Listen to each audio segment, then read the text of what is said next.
मुद्दा यूएसए ਦੇ ਅੱਜ ਦੇ ਐਪੀਸੋਡ ਦੇ ਵਿੱਚ ਤੁਹਾਡਾ ਸਵਾਗਤ ਹੈ ਜੀ। ਔਰ ਜੇ ਤੁਸੀਂ ਮੋਟੀਵੇਸ਼ਨਲ ਸਪੀਕਰਸ ਦੇ ਬਾਰੇ ਜਾਣਦੇ ਹੋ ਤਾਂ ਤੁਹਾਨੂੰ ਇਹ ਪਤਾ ਹੋਵੇਗਾ ਕਿ ਤੁਹਾਨੂੰ ਜ਼ਿੰਦਗੀ ਜਿਉਣ ਦੀ ਜਾਂਚ ਦੱਸਣ ਦੀ ਕੋਸ਼ਿਸ਼ ਕਰਦੇ ਨੇ, ਪਰ ਆਮ ਤੌਰ ਤੇ ਮੋਟੀਵੇਸ਼ਨਲ ਸਪੀਕਰਸ ਪੋਲੀਟੀਕਲ ਰਿਐਕਸ਼ਨ ਦੇਣ ਤੋਂ ਕਤਰਦੇ ਨੇ। ਤੁਹਾਡੇ ਸਮਾਜ ਦੇ ਵਿੱਚ ਜੋ ਵਾਪਰ ਰਹੀਆਂ ਘਟਨਾਵਾਂ ਨੇ ਉਹ ਤੇ ਰਿਐਕਸ਼ਨ ਦੇਣ ਦੀ ਬਜਾਏ ਸਿਰਫ ਇਹ ਦੱਸਣ ਦੀ ਕੋਸ਼ਿਸ਼ ਕੀਤੀ ਜਾਂਦੀ ਕਿ ਪੋਜ਼ੀਟਿਵ ਸੋਚੋ ਤੇ ਪ੍ਰੋਬਲਮਸ ਨਾਲ ਕਿੱਦਾਂ ਨਜਿੱਠੋ। ਪਰ ਇੱਕ ਸ਼ਖਸੀਅਤ ਐਸੀ ਹੈ ਜਿਨੇ ਇੰਡੀਆ ਚੋਂ ਪੈਦਾ ਹੋ ਕੇ ਪੂਰੀ ਦੁਨੀਆ 'ਚ ਆਪਣਾ ਨਾਮ ਕਮਾਇਆ ਮੋਟੀਵੇਸ਼ਨਲ ਸਪੀਕਰ ਦੇ ਤੌਰ ਤੇ, ਪਰ ਬਹੁਤ ਸਖਤ ਸਟੈਂਡ ਸਾਡੇ ਸਮਾਜ ਦੀਆਂ ਕੁਰੀਤੀਆਂ ਖਿਲਾਫ ਵੀ ਰਿਹਾ। ਸੋ ਅਸੀਂ ਆਪਣੇ ਸਟੂਡੀਓ ਜਿਹਨਾਂ ਨੂੰ ਸੱਦਾ ਦਿੱਤਾ, ਸ਼ਿਵ ਖੇੜਾ ਜੀ ਸਾਡਾ ਮੌਜੂਦ ਨੇ। ਖੇੜਾ ਸਾਹਿਬ, thank you so much. Thank you. ਤੁਸੀਂ ਆਪਣੇ ਮਿਲੀਅਨਸ ਦੇ ਕਰਾਊਡ ਦੇ ਵਿੱਚੋਂ ਵਕਤ ਕੱਢਿਆ ਸਾਡੇ ਵਾਸਤੇ, ਪਹਿਲੀ ਗੱਲ ਬਹੁਤ ਧੰਨਵਾਦ। ਔਰ ਦੂਸਰੀ ਗੱਲ, ਅੰਗਰੇਜ਼ੀ ਸਪੀਕਰ ਹੋਣ ਦੇ ਬਾਵਜੂਦ ਅਸੀਂ ਪੰਜਾਬੀ ਸਾਡੇ ਨਾਲ ਗੱਲਾਂ ਕਰਾਂਗੇ। ਨਹੀਂ ਬਿਲਕੁਲ ਕਰਾਂਗੇ, ਬਿਕਾਜ਼ ਸਾਡੀ ਸੋ ਪਹਿਲਾ ਸਵਾਲ ਮੇਰਾ ਤੁਹਾਡੀ ਇੰਟਰੋਡਕਸ਼ਨ ਦੇ ਨਾਲ ਹੀ ਰਿਲੇਟਡ ਹੈ। ਮੈਂ ਇਹ ਜਾਣਨਾ ਚਾਹੁੰਦਾ ਹਾਂ ਕਿ ਆਮ ਤੌਰ ਤੇ ਮੋਟੀਵੇਸ਼ਨਲ ਸਪੀਕਰਸ ਪੰਗਾ ਨਹੀਂ ਲੈਂਦੇ ਪੋਲੀਟੀਕਲ ਇਸ਼ੂਜ਼ ਨਾਲ, ਹੈ ਨਾ? ਤੁਸੀਂ ਪੰਗਾ ਵੀ ਲਿਆ, 144 ਵੀ ਕੱਟੀ, ਪੁਲਿਸ ਵਾਲਿਆਂ ਨਾਲ ਵੀ ਲੜੇ ਹੋ, ਬਿਕੋਜ਼ ਯੋਰ ਵਿਜ਼ਨ ਵਾਜ਼ ਕਿ ਇੰਡੀਆ 'ਚ ਜਿਹੜਾ ਜਾਤ ਪਾਤ ਹੈ ਉਹ ਖਤਮ ਹੋਣੀ ਚਾਹੀਦੀ ਆ। ਪਹਿਲਾਂ ਤਾਂ ਇਹ ਦੱਸੋ ਵੀ ਇਹ ਲਾਈਫ 'ਚ ਕੀ ਸੋਚ ਕੇ ਤੁਸੀਂ ਤੁਰੇ ਸੀ? ਦੇਖੋ, ਐਵੇਂ ਹੈ, ਮੈਨੂੰ ਤਕਰੀਬਨ 45 ਸਾਲ ਹੋ ਗਏ ਇੰਡੀਆ ਛੱਡੇ। ਹਾਂਜੀ। ਐਂਡ ਬਟ ਤੁਸੀਂ ਇੱਕ ਚੀਜ਼ ਦੇਖੋਗੇ, ਪਰ ਤੁਹਾਡਾ ਜਾਣਾ ਲਗਾਤਾਰ ਜਾਰੀ ਹੈ। ਹਾਂ, ਜਾਰੀ ਹੈਗਾ। ਬਟ ਸਭ ਤੋਂ ਵੱਡੀ ਗੱਲ ਇਹ ਹੈ, ਜਿਹੜੀ ਫਸਟ ਜਨਰੇਸ਼ਨ ਇੰਡੀਅਨ ਜਿਹੜੀ ਇੱਥੇ ਆਈ ਹੈ ਮਾਈਗ੍ਰੇਟ ਹੋ ਕੇ, ਸਮਹਾਓ ਉਹਨਾਂ ਦਾ ਦਿਲ ਇੰਡੀਆ ਵਿੱਚ ਅੱਜ ਵੀ ਹੈਗਾ। ਉਹ ਕਿਸ ਵਾਸਤੇ ਹੈਗਾ? ਇਸੀ ਜਿੱਥੇ ਮਾਈਗ੍ਰੇਟ ਹੋਏ, ਅਮਰੀਕਾ ਹੈਗਾ, ਚਾਹੇ ਯੂਕੇ ਹੈਗਾ, ਕਿਤੇ ਵੀ ਹੈਗਾ, this is a country of adoption. Adoption ਦਾ ਮਤਲਬ ਇਹ ਹੈਗਾ ਕਿ ਇਹ ਨਹੀਂ ਕਿ ਅਸੀਂ ਅਡਾਪਟ ਕੀਤਾ, ਇਹਨਾਂ ਨੇ ਸਾਨੂੰ ਅਡਾਪਟ ਕੀਤਾ। ਜੇ ਇਹ ਸਾਨੂੰ ਮੌਕਾ ਨਹੀਂ ਦਿੰਦੇ ਤੇ ਅਸੀਂ ਕਿੱਥੇ ਆਣ ਸਕਦੇ? ਸੋ ਇਹਨਾਂ ਨੇ ਸਾਨੂੰ ਬੁਲਾਇਆ, ਇਹਨਾਂ ਨੇ ਸਾਨੂੰ ਮੌਕਾ ਦਿੱਤਾ। This is country of adoption. That is a country of origin. ਉੱਥੇ ਅਸੀਂ ਪੈਦਾ ਹੋਏ ਹਾਂ, ਉੱਥੇ ਜਨਮੇ हैं, ਉੱਥੇ ਪਲੇ हैं। तो जन्म भूमि कर्म भूमि दोनों चीज़ां आ गईं। बिल्कुल। So there is a element of loyalty कि साडा कोई हक बनता हैगा, साडा फर्ज बनता हैगा कि ਅਸੀਂ ਦੇਣਾ ਹੈਗਾ। तो इस वास्ते तुसी तकरीबन ये देखोगे कि जी फस्ट जनरेशन इत्थे आंदी हैगी है, हरेक दा दिल कहंदा यार मैं किसी न किसी दिन वापस जाना है, किसी दिन वापस जाना है, किसी दिन जाना। लेकिन टाइम इदा इदा होंदा, बीतदा चला जांदा है, बच्चे बड़े हो जाते हैं, उत्थे कटनी है सुपना होंदा है, बच्चे बड़े हो जांदे ने, and they have no relationship later उत्थे जाके, then they don't want to go back, they don't move on, then they settle down here। ਤੇ ਜਦ ਤੱਕ ਉਹਨਾਂ ਦੇ ਮਾਪਿਓ ਉੱਥੇ ਹੁੰਦੇ ਨੇ, ਵਾਪਸ ਜਾਂਦੇ ਨੇ, ਕਹਿੰਦੇ ਜੀ ਮਾਪਿਓ ਨੂੰ ਮਿਲਣ ਜਾਣਾ ਹੈ, ਮਾਪਿਓ ਗੁਜ਼ਰ ਜਾਂਦੇ ਨੇ ਤੇ ਫਿਰ ਇਹਨਾਂ ਨੇ ਕਹਿੰਦੇ ਨੇ ਬੱਚੇ ਮੇਰੇ ਇੱਥੇ ਸੈਟਲ ਹੋ ਗਏ, ਮਾਪਿਓ ਹੁਣੇ ਰਹਿ ਨਹੀਂ ਗਏ ਤੇ ਮੈਨੂੰ ਵਾਪਸ ਕਦੇ ਲੈ ਜਾਵਾਂ। ਇਹ ਜਨਰੇਸ਼ਨ ਵੀ ਇੱਥੇ ਰਹਿ ਜਾਂਦੀ ਹੈਗੀ। Now this is this scenario. But I set up my office India विच अपना मैं किया सीगा कोई 25 साल पहला। बट विद वन थिंग, उस टाइम जो इंडिया लोग ज़्यादा देख भी नहीं रहे थे, उस टाइम मेरा सीगा कि we have to put in something back into our country. तो ਤਾਂ जाके मैं इंडिया विच 3 PIL फाइल किए सुप्रीम कोर्ट विच। एक सीगा दैट रिजर्वेशन जिहड़ी जात दे उत्ते हैगी है, अज साडे नूं 1000 साल की गुलामी जिन्हें कराई हैगी है, that should be finished and the criteria should be economics. Economics criteria होना चाहिए हैगा, ये ज़्यादा क्राइटेरिया होना ही नहीं चाहिए हैगा। वन। दूसरा, इसी इलेक्शन रिफॉर्म्स के उत्ते सीगा कि there should be another option for Indians कि जिन्हों कहते हैं none of the above, NOTA, none of the above. अज 10 बंदे हैगे ने, तुसी कोई किसी कैंडीडेट नूं तुसी पसंद नहीं करते, तुहानूं चॉइस की हैगी है, you don't have any choice. ਉਹਦੇ ਵਿੱਚੋਂ ਸਭ ਤੋਂ ਘਟੀਆ ਜਿਹੜਾ ਕੈਂਡੀਡੇਟ ਹੈਗਾ ਉਹਨੂੰ ਜਿਤਾ ਕੇ ਆ ਜਾਂਦੇ ਹੋ। That's all. ਜਾਂ ਤਾਂ ਤੁਸੀਂ ਆਪਣੀ ਵੋਟ ਨਾ ਪਾਓ, ਐਬਸਟੇਨ ਕਰੋ, ਦਿਸ ਇਜ਼ ਵਨ। ਫਿਰ ਕਹਿੰਦੇ ਜੀ ਤੁਸੀਂ ਅੱਛਾ ਸਿਸਟਮ ਨਹੀਂ, ਤੁਸੀਂ ਸਿਟੀਜ਼ਨ ਨਹੀਂ ਹੈਗੇ ਹੋ, ਤੁਸੀਂ ਜਾ ਕੇ ਵੋਟ ਨਹੀਂ ਕਰਦੇ ਹੈਗੇ ਹੋ। ਜੇ ਵੋਟ ਕੀਤਾ ਤਾਂ ਕਿਹਨੂੰ? ਤੁਹਾਡੀ ਕ੍ਰੈਡੀਬਿਲਿਟੀ ਕੁਐਸਚਨ ਤੇ ਆ ਜਾਂਦੀ ਹੈ। ਹਾਂ, ਤੇ ਵੋਟ ਕਰੋ, ਕਿਹਨੂੰ ਕਰੋ?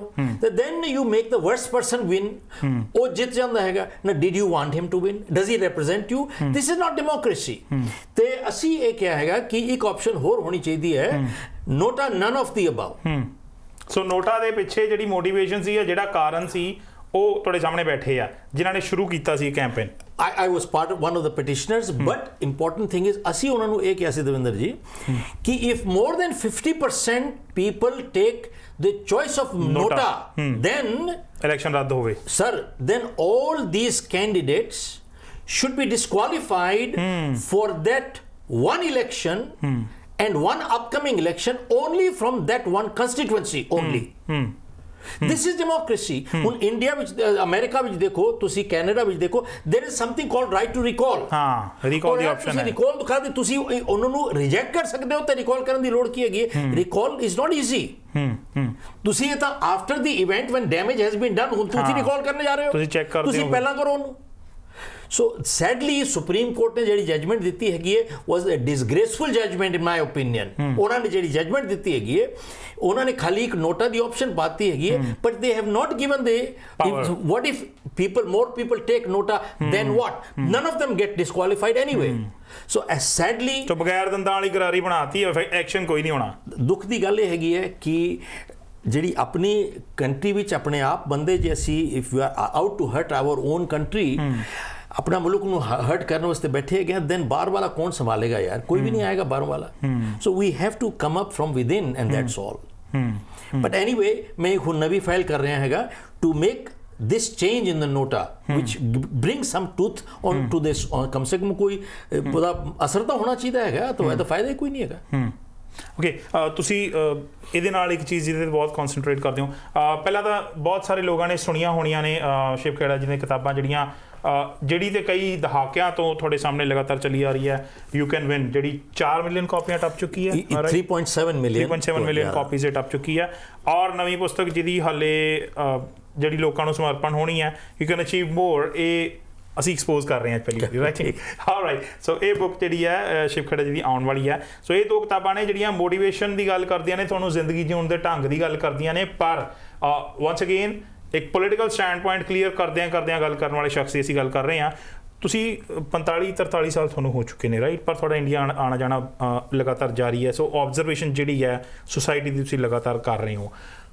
ਉਸ ਵੇਲੇ ਦਾ ਇੰਡੀਆ, ਉਸ ਤੋਂ 10 ਸਾਲ ਬਾਅਦ, 20 ਸਾਲ ਬਾਅਦ, ਅੱਜ 45 ਸਾਲ ਬਾਅਦ ਤੁਹਾਨੂੰ ਕੀ ਫਰਕ ਨਜ਼ਰ ਆ ਰਿਹਾ ਇੰਡੀਆ ਵਿੱਚ? ਜੀ ਵੈਲ, ਚੇਂਜ ਤਾਂ ਚਾਰੋਂ ਪਾਸੇ ਗਲੋਬਲੀ ਫਰਕ ਪੈ ਰਿਹਾ ਹੈਗਾ, ਉਹ ਤਾਂ ਫਿਨੋਮੇਨਾ ਹੈ ਦੁਨੀਆ ਭਰ ਦਾ, ਰਾਈਟ? ਬਟ ਇੱਕ ਹੋਰ ਚੀਜ਼ ਮੈਂ ਜਿਹੜੀ ਦੇਖੀ ਹੈਗੀ ਹੈ, with the speed of change ਜਿਹੜਾ ਇੰਨਾ ਫਰਕ ਪਿਆ ਹੈਗਾ, one thing has happened is that ਅੱਜ products are getting obsolete the day they're getting launched all over the world, and knowledge is getting obsolete within 2 to 3 years. ਤੁਸੀਂ ਦੇਖੋ ਇੱਕ engineering graduate by the time they get to the 3rd, 4th year, what they learn in the first year became obsolete. ਤੁਸੀਂ ਆਪਣੇ medical graduates ਨੂੰ ਦੇਖੋ, by the time they get to the 4th and the 5th year, what they learned in the first year became obsolete. ਤੇ ਇਸ ਮੁਲਕ 'ਚ ਤਾਂ ਹਰ 10 ਸਾਲ ਬਾਅਦ ਤੁਹਾਨੂੰ ਨਵੇਂ ਸਿਰੋਂ ਡਾਕਟਰ ਬਣਨਾ ਪੈਂਦਾ ਹੈ। ਉਹ ਸਰ ਹੁਣ ਤਾਂ 5 ਸਾਲ ਦੇ ਬਾਅਦ ਬਣਨਾ ਪੈਂਦਾ ਹੈ। ਹੁਣ ਤਾਂ ਜੋ ਹਾਲ ਹੈਗਾ ਕਿ the managing director of Mercedes once wrote that in coming 10 years almost 50 to 80% of the jobs will be lost or reduced or deleted. And but ਸਵਾਲ ਇਹ ਹੈ, and he said, ਕਹਿੰਦਾ ਸਾਡੇ competitors ਹੁਣ car manufacturers ਵਾਲੇ ਨਹੀਂ ਹੈਗੇ, our competitors are the Googles and the Amazons. Artificial intelligence. It has changed the whole picture, right? But मैं एक आर्टिकल लिख रहा सीगा which I sent to New York Times for publication, which they sent back without publishing. They said please condense it, so I'm in the process of condensing it. ਉਹਦੇ ਵਿੱਚ ਮੈਂ ਇਹ ਲਿਖਿਆ ਹੈਗਾ ਕਿ going into the future it has become a cliche, the only constant is change. ਠੀਕ ਹੈ? ਤੇ if the only constant is change, and if the scenario is such the change are taking place, either we are in deep trouble or there's an opportunity for those who can be prepared or who can foresee in advance. ਤੇ ਉਹਦੇ ਵਿੱਚ ਮੈਂ ਇਹ ਲਿਖਿਆ ਕਿ is there anything else in this world that is constant? So the answer that came in that आने वाले time which the only people who will succeed in life are people who master 3 skills. ਜਿਹੜੇ constant ਹੈਗੇ, 3 skills are constant. They have never changed. They will never change. Our parents, their parents, their parents, their parents. What are the 3 skills? 1, people skills. 2, persuasion skills. 3, prioritizing skills. ਤੁਸੀਂ ਇਹ ਦੇਖੋ ਦਵਿੰਦਰ ਜੀ, why I say people skills, ਦੁਨੀਆ ਭਰ ਵਿੱਚ ਕਿਤੇ ਵੀ ਜਾ ਕੇ ਦੇਖੋ, ਵਿਆਪਾਰਿਕ ਸਮੱਸਿਆ ਨਹੀਂ ਹੈਗੀ ਹੈ, ਵਿਵਹਾਰਿਕ ਸਮੱਸਿਆ ਹੈਗੀ ਹੈ। ਤੁਸੀਂ ਵਿਵਹਾਰਿਕ ਸਮੱਸਿਆ ਨੂੰ ਦੂਰ ਕਰ ਲਓ, ਵਿਆਪਾਰਿਕ ਸਮੱਸਿਆ ਆਟੋਮੈਟਿਕਲੀ ਦੂਰ ਹੋ ਜਾਂਦੀ ਹੈ। ਠੀਕ ਹੈ, ਤੁਹਾਡੇ ਵਿਹਾਰ ਦੀ ਜਿਹੜੀ ਹੈ, that's right, ਇੱਕ ਚੀਜ਼। ਦੂਸਰਾ, all through history ਤੁਸੀਂ ਇਹ ਦੇਖੋ ਕਿ we are hired for our skills but we are fired for our behavior. ਕਿਤੇ ਵੀ ਚਲੇ ਜਾਓ, ਕरेक्ट, ਇੱਕ ਬਦਲਾ ਹੀ ਨਹੀਂ ਹੋਇਆ, ਚੇਂਜ ਹੀ ਨਹੀਂ ਹੋਇਆ ਅੱਜ ਤੱਕ ਜ਼ਿੰਦਗੀ ਵਿੱਚ। ਸੋ ਮੇਰੇ ਖਿਆਲ ਚ if you want to take it the other ways, ਜਿਹੜਾ ਇੱਕ ਹੋਰ ਕਨਸਟੈਂਟ ਹੈਗਾ ਉਹ ਹਿਊਮਨ ਸਟੈਬਿਲਿਟੀ ਹੈਗੀ ਆ। ਸਰ ਇਹ ਬਹੁਤ ਜ਼ਰੂਰੀ ਹੈਗੀ ਹੈ, ਇਸ ਤੋਂ ਬਗੈਰ ਤਾਂ ਕੁਝ ਹੈ ਹੀ ਕੋਈ ਨਹੀਂ। ਤੁਸੀਂ ਇਹ ਦੇਖੋ ਕਿ ਜਿੰਨਾ ਨੀਵਾਂ ਬੰਦਾ ਹੁੰਦਾ, ਜਿੰਨਾ lower a person is in life, 90% of the time goes in technical skills, less than 10% people skills. ਉਹ ਜਿੱਦਾਂ ਆਦਮੀ ਉੱਪਰ ਉੱਠਦਾ ਜਾਂਦਾ ਹੈ, it just reverses, 90% becomes people skills, less than 10% technical skills. ਔਰ ਤੁਸੀਂ ਇਹ ਦੇਖੋ ਕਿ ਟੈਕਨੋਲੋਜੀ ਟੈਕਨੀਸ਼ੀਅਨਸ ਤੁਸੀਂ ਹਮੇਸ਼ਾ ਪੈਸੇ ਨਾਲ ਖਰੀਦ ਸਕਦੇ ਹੋ, ਬਟ ਅਮੀਰ ਤੋਂ ਅਮੀਰ ਬੰਦਾ ਯੂ ਸੀ ਰਿਲੇਸ਼ਨਸ਼ਿਪ ਨਹੀਂ ਖਰੀਦ ਸਕਦਾ, ਉਹਨੂੰ ਬਣਾਉਣੀ ਪੈਂਦੀ ਹੈ। ਰਿਲੇਸ਼ਨਸ਼ਿਪ ਬਣਾਉਣੀ ਪੈਂਦੀ ਹੈ। ਇੱਕ ਕਰੂਡ ਜਿਹਾ ਉਦਾਹਰਣ ਹੈਗਾ, ਉਹ ਕਹਿੰਦੇ ਤੁਸੀਂ ਕੁੱਤਾ ਖਰੀਦ ਸਕਦੇ ਹੋ, ਪੁੱਛ ਨਹੀਂ ਲਵਾ ਸਕਦੇ। ਬਿਲਕੁਲ। ਸੋ ਰਿਲੇਸ਼ਨਸ਼ਿਪਸ ਦੀ ਗੱਲ ਜਿਹੜੀ ਅਸੀਂ ਡਿਟੇਲ 'ਚ ਕਰਨੀ ਆ। ਛੋਟਾ ਜਿਹਾ ਬ੍ਰੇਕ ਲੈਣੇ ਆ, ਬ੍ਰੇਕ ਤੋਂ ਬਾਅਦ ਵਾਪਸ ਆਉਂਦੇ ਆ। ਸ਼ਿਵ ਖੇੜਾ ਸਾਡੇ ਨਾਲ ਮੌਜੂਦ ਰਹਿਣਗੇ।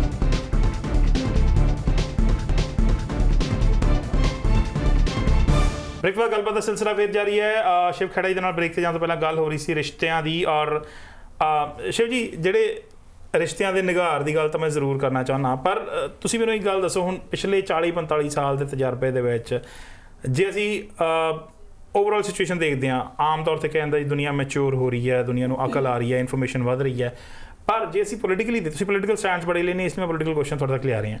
ਪੋਲੀਟੀਕਲੀ ਤੁਸੀਂ ਦੇਖਦੇ ਹੋ ਤਾਂ ਜਿਹੜੀ ਰਾਈਟ ਵਿੰਗ ਪੋਲੀਟਿਕਸ ਹੈ, ਜਿਹਦੇ 'ਚ ਫੈਸ਼ਿਜ਼ਮ ਦਾ ਕੁਛ ਐਲੀਮੈਂਟ ਹੈ, ਉਹ ਤੁਹਾਨੂੰ ਲੱਗਦਾ ਨਹੀਂ ਕਿ ਦੁਨੀਆ 'ਚ ਬਹੁਤ ਸਾਰੇ ਹਿੱਸਿਆਂ 'ਚ ਹਾਵੀ ਹੋ ਰਹੀ ਹੈ, ਜਿਹਦੇ ਵਿੱਚ ਮਾਈਨੋਰਿਟੀਜ਼ ਦੇ ਅਫੈਕਟ ਹੋਣ ਦੇ ਚਾਂਸ ਜ਼ਿਆਦਾ ਵੱਧ ਜਾਂਦੇ ਨੇ, ਜਾਂ ਤੁਹਾਡੇ ਵਰਗੀਆਂ ਇੰਡੀਪੈਂਡੈਂਟ ਵੌਇਸਿਸ ਦੇ ਸੁਣੇ ਜਾਣ ਦੇ ਚਾਂਸਿਸ ਘੱਟ ਜਾਂਦੇ ਨੇ? I don't think so. ਦੇਖੋ ਤੁਹਾਨੂੰ ਮੈਂ ਇੱਕ ਗੱਲ ਦੱਸਾਂ, ਬੇਸਿਕ ਬੁਨਿਆਦੀ ਚੀਜ਼ਾਂ, ਅਸੂਲ, ਸਿਧਾਂਤ ਜਿਹੜੇ ਹੈਗੇ ਨੇ ਕਦੀ ਨਾ ਬਦਲੇ, ਨਾ ਕਿਸੇ ਸਮਾਜ ਵਿੱਚ ਬਦਲੇ, ਕਦੀ ਚੇਂਜ ਹੋਇਆ ਹੀ ਨਹੀਂ ਹੈਗਾ। ਔਰ ਜਦੋਂ ਅਸੀਂ ਵੈਲਿਊਜ਼, ਅਸੂਲਾਂ, ਸਿਧਾਂਤਾਂ ਦੀ ਗੱਲ ਕਰਦੇ ਹੈਗੇ ਆ, ਨਾ ਤੁਹਾਡੇ ਸਿਧਾਂਤ ਨਾ ਮੇਰੇ ਸਿਧਾਂਤ, that don't matter. They are, ਇਹ ਜਿਹੜੇ ਸਿਧਾਂਤ ਅਸੂਲ ਹੈਗੇ, they are universal and they are eternal. Universal ਦਾ ਮਤਲਬ ਹੁੰਦਾ ਹੈ they cross country, they cross culture, they cross religion, that's called universal. Eternal means these things were before we came and they will be here after we are gone। ਇਹਨਾਂ ਦੀ ਬਦਲਾਅ ਹੋਇਆ ਕੋਈ ਨਹੀਂ ਹੈਗਾ। ਸੋ ਤਜਰਬਾ ਇਹ ਕਹਿੰਦਾ ਤੁਹਾਡਾ ਵੀ ਜੇ ਇੱਕ ਅੱਧੇ ਬੰਦੇ ਦੇ ਜਿੱਤ ਜਾਣ ਹਾਰ ਜਾਣ ਨਾਲ ਫਰਕ ਨਹੀਂ ਪੈਣਾ। ਸਰ ਤੁਸੀਂ ਇੱਕ ਕਿਹੜੀ ਵੀ ਸਮਾਜ, ਕਿਹੜੇ ਟਾਈਮ ਵਿੱਚ ਚਲੇ ਜਾਓ, ਤੁਸੀਂ ਇੰਟੈਗ੍ਰਿਟੀ ਦੀ ਪਰਿਭਾਸ਼ਾ ਅੱਜ ਤੱਕ ਬਦਲੀ ਹੈ ਹੀ ਨਹੀਂ। It is the same definition in New York, new Delhi, New Zealand, ਫਰਕ ਪਿਆ ਹੀ ਨਹੀਂ ਹੈਗਾ ਅੱਜ ਤੱਕ, ਉਹ ਨਾ ਹੀ ਪੈਣਾ ਹੈਗਾ ਇਹਦੇ ਤੇ। ਸੋ ਜਦੋਂ ਕਿਹਾ ਜਾਂਦਾ ਵੱਡੇ ਵੱਡੇ ਸਿਕੰਦਰ ਆ ਕੇ ਚਲੇ ਗਏ, ਦੁਨੀਆ ਨਹੀਂ ਬਦਲੀ, कि बदल नहीं, ये बदलेगी भी नहीं। This will never change. They are constant. एक कॉन्स्टेंट बदल सिद्धांत उसूल ਜਿਹੜੇ ਹੈਗੇ ਕॉन्स्टेंट ਹੈਗੇ, they will never change। ਸੋ ਜਿਹੜਾ ਮੇਰਾ ਸਵਾਲ ਸੀ ਜਾਂਦਿਆਂ ਪਹਿਲਾਂ ਕਿ ਤੁਸੀਂ ਕੀ ਤਬਦੀਲੀ ਦੇਖ ਰਹੇ ਹੋ? ਤੁਸੀਂ ਰਿਲੇਸ਼ਨਸ਼ਿਪ ਦੀ ਗੱਲ ਕੀਤੀ ਹੈਗੀ, ਜਿਵੇਂ ਕਹੋ ਤਾਂ ਮੈਂ ਉਹਦੇ ਤੇ let me address that part. ਤੁਸੀਂ ਇਹ ਦੇਖੋ ਕਿ ਮੈਂ ਹੁਣ ਜਿਹੜੀ ਆਪਣੀ ਨਵੀਂ ਇੱਕ ਹੋਰ ਕਿਤਾਬ ਆ ਰਹੀ ਹੈ ਜਿਹੜੀ ਅਗਲੇ ਸਾਲ ਆਏਗੀ, ਉਹਦੇ ਵਿੱਚ ਮੈਂ ਲਿਖਿਆ ਹੈਗਾ, ਆਈ ਡਿਡ ਸਮ ਰਿਸਰਚ। 15 ਕਿਤਾਬਾਂ ਲਿਖ ਚੁੱਕੇ ਨੇ। ਸੋ ਆਪਾਂ 16ਵੀਂ ਦੀ ਗੱਲ ਕਰ ਰਹੇ ਹਾਂ, 17ਵੀਂ ਦੀ? 17ਵੀਂ ਦੀ ਹੈਗੀ, 17ਵੀਂ ਦੀ ਗੱਲ, ਓਕੇ 16ਵੀਂ, ਸੌਰੀ 16ਵੀਂ ਦੀ। ਇਸੀ ਮੈਂ ਰਿਸਰਚ ਕੀਤੀ ਹੈਗੀ ਹੈ, about 200 to 300 years ago, a western world which there was no concept of love marriage, they were all arranged marriages। ਗੱਲ ਕਰੇ ਜੇ ਗੱਲ, ਇਹ 200-300 ਸਾਲ ਪਹਿਲਾਂ ਦੀ ਗੱਲ ਕਰ ਰਹੇ ਹਾਂ। ਵੈਸਟਰਨ ਵਰਲਡ ਵਿੱਚ ਦੇ no concept of love marriage, it was a concept of arranged marriage। That means marriage came first, love came after। That, and ਹੋ ਸਕਦਾ ਹੈ ਕਈ ਮੈਰਿਜ ਵਿੱਚ ਪ੍ਰੋਬਲਮ ਹੋਈਆਂ ਹੋਣਗੀਆਂ, ਉਸ ਟਾਈਮ ਵੀ ਹੋਈਆਂ ਹੋਣਗੀਆਂ, ਬਟ ਬਾਈ ਵੇ ਆਊਟ ਨਹੀਂ ਹੁੰਦਾ ਸੀ। ਨਾ ਸਰ, ਬਾਈ ਐਂਡ ਲਾਰਜ ਦੇ ਲਾਸਟਡ। ਉਹ ਅੱਜ ਦੀ ਤਰੀਕ ਵਿੱਚ ਤੁਸੀਂ ਇਹ ਦੇਖੋ ਕਿ almost 100% of marriages in the western world are pretty much so-called love marriages। Means love comes first, marriage comes after। And in this kind of situation scenario, there is 60-70% divorce rate, in some areas even 90% divorce rate। So the question is, what's the matter? ਪਰ ਮੇਰਾ ਸਵਾਲ ਪਹਿਲਾਂ ਇਹ ਆ ਕਿ ਕੀ divorce ਹੋ ਜਾਣਾ ਬਹੁਤ ਖਤਰਨਾਕ ਚੀਜ਼ ਹੈ ਜਦੋਂ ਲੋਕ ਕੰਫਰਟੇਬਲ ਨਾ ਹੋਣ ਤਾਂ ਰਿਲੇਸ਼ਨ ਨੂੰ ਕਿਉਂ ਨਿਭਾਉਣ? ਉਹਦਾ ਮੈਂ ਜਵਾਬ ਦੇਣਾ ਤੁਹਾਨੂੰ, ਉਹਦਾ ਹੀ ਜਵਾਬ ਦੇਣ ਲੱਗਿਆ। ਨਾਓ ਇੱਥੇ ਇਹਨਾਂ ਨੇ ਕੀਤਾ ਕੀ ਹੈਗਾ, there is a concept now, they have said compromise midway level। midway level ਕੀ ਹੋ ਗਿਆ? live in relationship। live in relationship ਹੋ ਗਈ। now ਉਹਨਾਂ ਨੂੰ ਪੁੱਛੋ ਕਿ ਭਾਈ live in relationship ਦਾ ਮਕਸਦ ਕੀ ਹੈਗਾ? ਕਹਿੰਦੇ ਮਕਸਦ ਇਹ ਹੈਗਾ to check compatibility। ਠੀਕ ਹੋ ਗਿਆ। ਤੁਸੀਂ 3 ਸਾਲ 4 ਸਾਲ ਰਹਿੰਦੇ ਹੋ, ਰੋਜ਼ ਕੰਪੈਟੀਬਿਲਿਟੀ ਚੈੱਕ ਹੀ ਕਰੀ ਜਾਂਦੇ ਹੈਗੇ ਹੋ, ਉਸ ਤੋਂ ਬਾਅਦ 4 ਸਾਲ ਦੇ ਬਾਅਦ ਵਿਆਹ ਕਰਦੇ ਹੋ, 2 ਘੰਟੇ ਬਾਅਦ ਤੁਸੀਂ ਡਿਵੋਰਸ ਕਰ ਦਿੰਦੇ ਹੋ। ਕੀ ਹੋਇਆ? ਤੂੰ ਕੰਪੈਟੀਬਿਲਿਟੀ ਚੈੱਕ ਕੀਤੀ ਨਹੀਂ ਕੀਤੀ 4 ਸਾਲ। What happened? You know what is missing? What is missing is commitment ਨਹੀਂ ਹੈਗੀ ਹੈ। ਤੁਸੀਂ ਸਵਾਲ ਇਹ ਪੁੱਛੋ ਕਿ ਅੱਜ ਤੱਕ ਤੁਸੀਂ ਕਿਸੇ ਕੋਈ ਕਪਲ ਦੇਖਿਆ ਜਿਹੜਾ ਕੰਪੈਟੀਬਲ 100% ਕੰਪੈਟੀਬਲ ਹੋਵੇ? Show me one couple in this world ਜਿਹੜਾ ਕੰਪੈਟੀਬਲ ਹੁੰਦਾ ਹੈਗਾ, ਨਾਟ ਵਨ। ਯੂ ਸੀ ਖਾਲੀ ਇੱਕ ਚੀਜ਼ ਹੈਗੀ ਹੈ, values must be compatible। only values must be compatible, people cannot be। ਉਸ ਤੋਂ ਬਾਅਦ everything is adjustment in life। values ਵਿੱਚ compromise ਨਹੀਂ ਹੋ ਸਕਦੀ। ਉਸ ਤੋਂ ਬਾਅਦ ਹਰ ਚੀਜ਼ compromise ਹੈ, flexibility ਹੈ, arrangement ਹੈਗਾ। see ਤੁਸੀਂ what is missing is commitment ਤੁਸੀਂ ਇਹ ਦੇਖੋ ਕਿ can you imagine this world what दुनिया की हो जाएगी जिथे माँ-प्यो अपने बच्चों को कमिट नहीं करते, बच्चे अपने माँ-प्यो नाल कमिटमेंट नहीं करते, जेडे बायर सैलर एक दूजे नाल कमिटमेंट नहीं करते, एम्पलॉयर एम्पलॉई एक दूजे नाल कमिटमेंट नहीं करते, हस्बैंड वाइफ एक दूजे नाल कमिटमेंट नहीं करते, वो दुनिया की होएगी केओस हो जाएगी। सो तो लगता है कि जेड़ा वेस्टर्न वर्ल्ड है वो कदे-कदे ब्लेम दिता जाना जायज़ है? नहीं सुनो तां ए what is missing is commitment हैगी है। तो इस वास्ते अगर जे थोड़ी वैल्यूज मैच कर दी हैं, रेस्ट इज ऑल एडजस्टमेंट। सारी हर चीज देर सवेर दुख सुख you have to adjust with one another. और आज दी तरीक विच me has become more important than we. इस वास्ते this has become a very kind of a selfish me my life me my life me my life has taken a very nasty turn, which is me, I come first. It has taken the shape of selfishness at the cost of the other. It is not this relationship होंदी हैगी है, it is not a 50-50 relationship. शादी ब्याह जड़ा है कि या husband wife employer employee is not a 50-50 relationship. It is 100% relationship. I should give 100% and you give 100%. It is not 50-50. ਇਹ ਫਰਕ ਆ ਗਿਆ। ਟੋਟਲ ਕਮਿਟਮੈਂਟ ਦੀ ਗੱਲ ਕੀਤੀ, ਟੋਟਲ ਕਮਿਟਮੈਂਟ ਮੈਨੂੰ ਲੱਗਦਾ ਇਸ ਮੁਲਕ ਦੇ ਵਿੱਚ ਉਹ ਵਕੀਲ ਦਿੰਦੇ ਨੇ ਜਿਹੜੇ ਬੋਰਡ ਲਾ ਦਿੰਦੇ $300 ਚ ਡਿਵੋਰਸ ਕਰਾ ਦਿਆਂਗੇ, ਰਾਈਟ? ਕਿਉਂਕਿ ਉਹਦੇ ਚ ਕਮਿਟਮੈਂਟ ਜ਼ਿਆਦਾ ਆ, ਅਸੀਂ ਪੂਰਾ ਕਰਾ ਕੇ ਤੋਰਾਂਗੇ ਤੁਹਾਨੂੰ ਘਰੇ, ਤੇ ਬਾਕੀ ਰਿਲੇਸ਼ਨਸ ਦੇ ਵਿੱਚ ਘੱਟ ਆ। सैडली गल है वो वकील बेवकूफ नहीं बना रहा, बेवकूफ बनने वाला फैसिलिटेट कर रहा है, वो फैसिलिटेट कर रहा है सर। उत्ते बनन वाला होएगा तो बनाने वाले मिल जाएंगे, वो नहीं मिलेगा दूजा मिल जाएगा, दूजा नहीं मिलेगा तीजा मिल जाएगा। गल ये अपना घर कमजोर होए तो बाहर वाले नूं ब्लेम नहीं कर सकता कभी आदमी। इसी हमेशा चेक कि गलती किथे हैगी है, असी किथे हैगे हां, where do we stand. If we are weak nobody will help us from outside, how can they. Okay, ਤੁਹਾਡਾ ਰਿਲੇਸ਼ਨ ਪੰਜਾਬ ਨਾਲ ਵੀ ਕਾਫੀ ਸਟਰੋਂਗ ਹੈ, ਰਾਈਟ? ਤੇ ਜਿੱਥੇ ਰਿਸ਼ਤਿਆਂ ਦੀ ਅਸੀਂ ਗੱਲ ਕਰ ਰਹੇ ਹਾਂ ਤੇ ਪਿਛਲੇ ਅਰਸੇ ਦੇ ਵਿੱਚ ਜਿਨ੍ਹਾਂ ਦਿਨਾਂ 'ਚ ਤੁਸੀਂ ਤੁਰੇ ਸੀਗੇ ਇੰਡੀਆ ਤੋਂ, ਉਹਨਾਂ ਦਿਨਾਂ 'ਚ ਹਾਲ ਹੁੰਦਾ ਸੀ ਸ਼ਰਾਬ ਪੀਣ ਵਾਲੇ ਨੂੰ ਅਸੀਂ ਵਿਲਨ ਗਿਣਦੇ ਸੀ, ਗਲਤ ਗਿਣਦੇ ਸੀਗੇ, ਮਾੜੀ ਮੋਟੀ ਭੁੱਕੀ ਖਾਣ ਵਾਲੇ ਨੂੰ ਗਲਤ ਗਿਣਦੇ ਸੀ। ਅੱਜ ਡਰੱਗ ਸਿਚੁਏਸ਼ਨ ਐਸੀ ਹੈ ਕਿ ਰੋਜ਼ 2-3 ਮੌਤਾਂ ਹੋ ਰਹੀਆਂ ਨੇ ਸਿੰਥੈਟਿਕ ਡਰੱਗਸ ਦੇ ਕਰਕੇ, ਤੁਸੀਂ ਰੋਜ਼ ਖਬਰਾਂ ਪੜ੍ਹ ਰਹੇ ਹੋ। ਇਕੱਲੇ ਪੰਜਾਬ 'ਚ ਨਹੀਂ, ਕੈਨੇਡਾ ਦੇ ਵਿੱਚ ਵੀ ਹੋ ਰਹੀਆਂ ਨੇ ਜਿੱਥੇ ਸਾਡੀ ਕਮਿਊਨਿਟੀ ਦੀ ਬਹੁਤ ਆਦਤ ਹੈ। ਕੁਈਨਸ ਦੇ ਵਿੱਚ ਵੀ 4 ਡੈਥਸ 2 ਮਹੀਨੇ ਦੇ ਵਿੱਚ ਹੋਣ ਦੀ ਖਬਰ ਆਈ ਹੈ ਲਗਾਤਾਰ। ਉਹ ਸਿਚੁਏਸ਼ਨ ਕਿੱਦਾਂ ਪਹੁੰਚੀ ਸਾਡੀ ਸੋਸਾਇਟੀ ਦੀ? ਦੇਖੋ ਐਵੇਂ ਹੈ that ਉਹ ਸਿਚੁਏਸ਼ਨ ਜਿਹੜੀ ਹੈਗੀ ਹੈ, there without any doubt I will point a finger at our leadership, our politicians and our bureaucrats. You see, they are people who are running the country, they are people who are running the state and the whole thing. ਤੁਸੀਂ culture ਉੱਥੋਂ ਹੀ ਸ਼ੁਰੂ ਹੁੰਦੀ ਹੈਗੀ ਹੈ। ਜੇ ਇਹਨਾਂ ਨੂੰ ਅਗਰ ਜੇ ਇਹਨਾਂ ਨੂੰ ਠੀਕ ਕਰਨਾ ਹੁੰਦਾ, ਹੁਣ ਪੰਜਾਬ ਵਿੱਚ ਕਿੰਨੀ ਮਾੜੀ ਉੱਥੇ ਡਰੱਗ ਪ੍ਰੋਬਲਮ ਹੈਗੀ ਹੈ। I mean as high as ਲੋਕੀ ਕਹਿੰਦੇ ਨੇ 70% of the youth is on drugs. I mean ਉਹਦੇ ਗਲਤ ਹੈ ਪਰ ਫਿਰ ਵੀ ਬਹੁਤ ਵੱਡੀ ਜੋ ਵੀ ਹੈ, ਮਤਲਬ ਇੱਕ ਤੁਸੀਂ ਜਨਰੇਸ਼ਨ ਨੂੰ ਖਤਮ ਕਰ ਦਿੱਤਾ ਹੈਗਾ। ਆਈ ਮੀਨ ਇਸ ਤੋਂ ਵੱਡਾ ਪਾਪ ਕੀ ਹੋ ਸਕਦਾ ਹੈ? This is all synthetic drugs ਉੱਥੇ ਬਣਾਈਆਂ ਹੋਈ ਹੈ, ਇਹ ਬਾਹਰੋਂ ਨਹੀਂ ਆਈਆਂ ਹੈਗੀਆਂ ਡਰੱਗਸ, ਇਹ ਉੱਥੇ ਦੀਆਂ ਹੈਗੀਆਂ। ਫੈਂਟਨਲ ਦਿੱਤੀ ਜਾ ਰਹੀ ਹੈ ਜੀ, ਕੋਕੇਨ ਦੇ ਨਾਮ ਤੇ, ਹੈਰੋਇਨ ਦੇ ਨਾਮ ਤੇ। ਮੇਰਾ ਕਹਿਣ ਦਾ ਮਤਲਬ ਇਹ ਹੈਗਾ ਕਿ ਤੁਸੀਂ ਇਹ ਦੇਖੋ ਕਿ ਤੁਹਾਨੂੰ ਪਤਾ ਹੈਗਾ, ਮੈਨੂੰ ਪਤਾ, ਮੀਡੀਆ ਵਾਲਿਆਂ ਨੂੰ ਪਤਾ, ਸਾਰੀ ਦੁਨੀਆ ਨੂੰ ਪਤਾ ਹੈਗਾ ਕਿ ਪੋਲੀਟੀਸ਼ੀਅਨ ਨੂੰ ਪਤਾ ਨਹੀਂ ਹੈਗਾ, ਦੇ ਉੱਥੇ ਪੁਲਿਸ ਵਾਲਿਆਂ ਨੂੰ ਪਤਾ ਨਹੀਂ ਹੈਗਾ। 2 ਮਿੰਟ ਵਿੱਚ ਉੱਥੇ ਇਹਨਾਂ ਨੂੰ ਅਗਰ ਜੇ ਚਾਹੁੰਦੇ ਤੇ 2 ਮਿੰਟ ਵਿੱਚ ਠੀਕ ਕਰ ਸਕਦੇ ਸੀ, ਕਿ ਕਿਹਦੀ ਹਿੰਮਤ ਹੀ ਨਹੀਂ ਪੈ ਸਕਦੀ ਹੈਗੀ, ਕਿਵੇਂ ਹੋਏਗਾ? ਹਾਂ, ਜੇ ਅਗਰ ਪੋਲੀਟੀਸ਼ੀਅਨ ਹੈਗਾ, ਜੇ ਪੁਲਿਸ ਵਾਲਾ ਇਮਾਨਦਾਰੀ ਨਾਲ ਉੱਥੇ ਹਟਾਉਣਾ ਚਾਹੁੰਦਾ ਹੈ, ਉਹਦੀ ਟ੍ਰਾਂਸਫਰ ਕਰ ਦਿੰਦੇ ਨੇ, ਬਾਹਰ ਕਰ ਦਿੰਦੇ ਨੇ, ਉਹ ਕੀ ਕਰੇਗਾ? But the point is again, ਜਿੱਥੇ ਉੱਪਰ ਵਾਲਾ ਕਰਦਾ हेड ऑफ द फैमिली अगर वो चोर होगा तो फैमिली बचाने वाला कौन रह जाएगा यार? सो दिस इज गल है, ਇਹਦਾ ਆਨਸਰ ਤੁਸੀਂ ਮੇਰੇ ਕੋਲੋਂ ਮੂੰਹ ਤੋਂ ਕਢਵਾਉਣਾ ਚਾਹੁੰਦੇ ਹੈਗੇ ਹੋ, ਬਟ ਤੁਸੀਂ ਇਹ ਮੈਨੂੰ ਦੱਸੋ ਕਿ ਸਾਰਿਆਂ ਨੂੰ ਪਤਾ ਨਹੀਂ ਹੈਗਾ।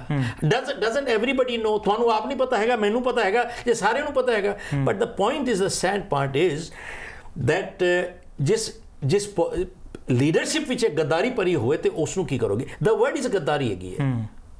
दिस इज एब्सोल्युटली अपनी मां ਨੂੰ ਵੇਚਣ ਵਾਸਤੇ ਤਿਆਰ ਹੋ ਗਏ ਹੋ ਤੇ ਰਹਿ ਕੀ ਗਿਆ ਯਾਰ? ਫਿਰ ਬਚੇਗਾ ਕਿੱਥੋਂ? ਮੁਲਕ ਕਿੱਥੋਂ ਬਚੇਗਾ? ਤੇ ਇਸ ਵਾਸਤੇ ਦੀ answer is really such people should be given exemplary punishments. Exemplary punishments is the answer, and you need good leadership, and that's the answer. ਉਸ ਤੋਂ ਬਗੈਰ ਕੋਈ ਮੁਲਕ ਬਚ ਵੀ ਨਹੀਂ ਸਕਦਾ ਹੈਗਾ ਕਦੇ। ਜਦੋਂ ਅੰਗਰੇਜ਼ਾਂ ਨੇ ਸਾਡੇ ਤੇ ਰਾਜ ਕੀਤਾ ਸੀ ਤੇ ਉਹਨਾਂ ਨੇ ਜੱਜ ਕਰਕੇ ਡਿਸਾਈਡ ਕੀਤਾ ਸੀ ਕਿ ਇਹਨਾਂ ਨੂੰ ਵੰਡਿਆ ਸੌਖਾ ਜਾ ਸਕਦਾ ਹੈ। ਸੋ ਤੁਹਾਨੂੰ ਕੀ ਲੱਗਦਾ ਕਿ ਉਹਨਾਂ ਨੇ ਕੋਈ ਇਨਹੈਰੈਂਟ ਕਰਪਸ਼ਨ ਸਾਡੀ ਜੱਜ ਕੀਤੀ ਸੀ ਜਿਹੜੀ ਅੱਜ ਹੋਰ ਵੱਧ ਗਈ ਹੈ? ਸਰ ਗੱਲ ਸੁਣੋ, ਅੰਗਰੇਜ਼ਾਂ ਨੂੰ ਕਦੀ ਬਲੇਮ ਨਹੀਂ ਕਰਨ ਦੀ ਲੋੜ ਹੈਗੀ ਹੈ ਕਿ ਨਹੀਂ, ਉਹਨਾਂ ਨੇ ਤੇ ਜੱਜ ਕਰ ਲਿਆ ਸੀ ਸਾਡਾ ਕੈਰੈਕਟਰ।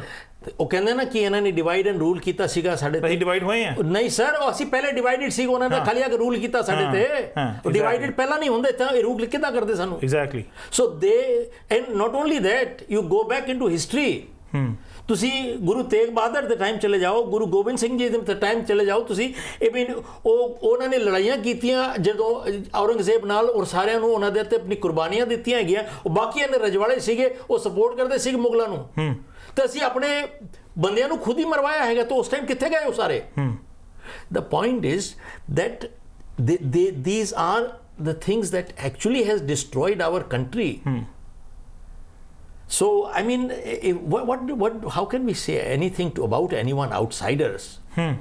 ਸਾਡਾ ਆਪਣਾ ਚਰਿੱਤਰ ਕੈਰੈਕਟਰ ਦੇਖੋ। ਮੈਂ ਤੁਹਾਨੂੰ ਇੱਕ ਗੱਲ ਦੱਸਦਾ, ਇੱਕ ਦੇਸ਼ ਦੀ ਜਿਹੜੀ ਪ੍ਰੋਗਰੈਸ ਹੈਗੀ ਹੈ ਨਾ, ਕਦੀ ਇੰਡਸਟਰੀ ਹੋਰ ਇਨਫਰਾਸਟ੍ਰਕਚਰ ਨਾਲ ਕਦੀ ਨਾਪੀ ਨਹੀਂ ਜਾਂਦੀ। ਦੇਸ਼ ਦੀ ਜਿਹੜੀ ਪ੍ਰੋਗਰੈਸ ਹੈਗੀ ਹੈ ਹਮੇਸ਼ਾ ਨਾਪੀ ਜਾਂਦੀ ਹੈ ਉਹਦੇ ਨਾਲ ਕਿ ਅਸੀਂ ਆਪਣੇ ਮੁਲਕ ਦੇ ਸਾਰੇ ਜਿਹੜੀ ਆਉਣ ਵਾਲੀ ਜਨਰੇਸ਼ਨ ਹੈ ਇਹਨਾਂ ਦਾ ਚਰਿੱਤਰ ਕਿੱਦਾਂ ਬਣਾ ਰਹੇ ਹਾਂ। And sadly we are not. Shiv Khaira ਦੇ ਸੋਸ਼ਲ ਐਨਾਲਿਸਿਸ ਦੀ ਅਸੀਂ ਗੱਲ ਕਰ ਰਹੇ ਹਾਂ, ਕਿਵੇਂ ਜ਼ਿੰਦਗੀ ਨੂੰ, ਦੁਨੀਆ ਨੂੰ ਦੇਖ ਰਹੇ ਨੇ। ਇਸ ਐਪੀਸੋਡ 'ਚ ਇਜਾਜ਼ਤ ਨਹੀਂ ਦਿੰਦਾ ਸਮਾਂ, ਅਸੀਂ ਅਗਲੇ ਐਪੀਸੋਡ ਦੇ ਵਾਸਤੇ ਸਮਾਂ ਮੰਗਿਆ ਹੋਇਆ। ਸੋ ਲਗਾਤਾਰ ਜਾਰੀ ਰਹੇਗੀ ਗੱਲਬਾਤ। ਕੱਲ੍ਹ ਨੂੰ ਦੁਬਾਰਾ।